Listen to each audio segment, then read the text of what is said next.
देखो, कुछ देश के गद्दारों को, देश के गधे को बोलना चाहूँगा, तुम इतने बड़े गधे हो।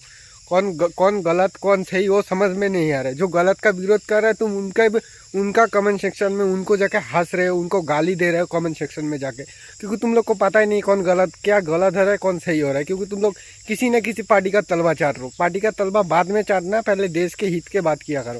भाई तुम लोग को समझ में नहीं आ रहा कौन गलत है कौन सही है।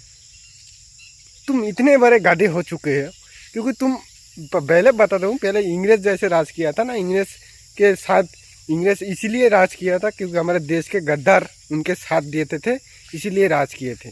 अच्छा आज भी क्योंकि देश के गद्दारी है, लूटने वाले और लूटने के साथ देने वाला देश की गद्दारी है। इसीलिए कहता हूँ भाई, कुछ बदलाव करने के लिए बदलाव का तरीका बदलना होगा, वरना हम लोग कुछ नहीं कर पाएंगे। क्योंकि देश का गद्दारी है, हम लोग को कमेंट सेक्शन में आके गाली देता है, कुछ ना जानता नहीं है, कुछ भी नहीं जानता है, सिर्फ गाली देता है, हंसता है।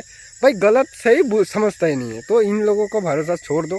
बदलाव आएगा तो कुछ चंद लोगों के वजह से बदलाव आएगा। तो बदलाव के लिए हम लोग को बदलाव का तरीका बदलना है, तब हम बदलाव ला सकेंगे। सिर्फ किसी गधे को सत्ता से हटाने के लिए और हर साल हम लोग आंदोलन करना पड़ता है, तो उस देश में कोई कानून नहीं है। क्योंकि जब किसान आंदोलन हुआ था 1 साल लग गया।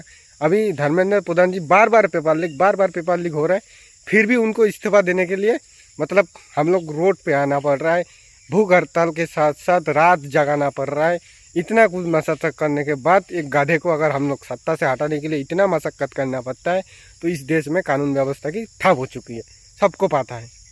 तो ऐसे बदलाव नहीं आएगा। बदलाव लेने के लिए कुछ सिस्टम बदलना पड़ेगा। क्योंकि हम लोग नेता को इतना सैलरी देते हैं, हम लोग उस सैलरी का बात नहीं कर रहे। भाई तुम सैलरी लो, सैलरी लो, पेंशन लो, हम उस पर कोई, हम लोग का कोई एतराज़ नहीं है। लेकिन तुम जब चोरी करते हो ना, कोई टेंडर लेते हो, इतने कुछ देने के बाद भी अगर देश का चोरी करते हो ना, तब गुस्सा आता है। सुधर जाओ प्लीज़, नहीं तो तुमको हम लोग सुधर देंगे बहुत जल्द। ठीक है। जय हिंद, जय भारत, वंदे मातरम।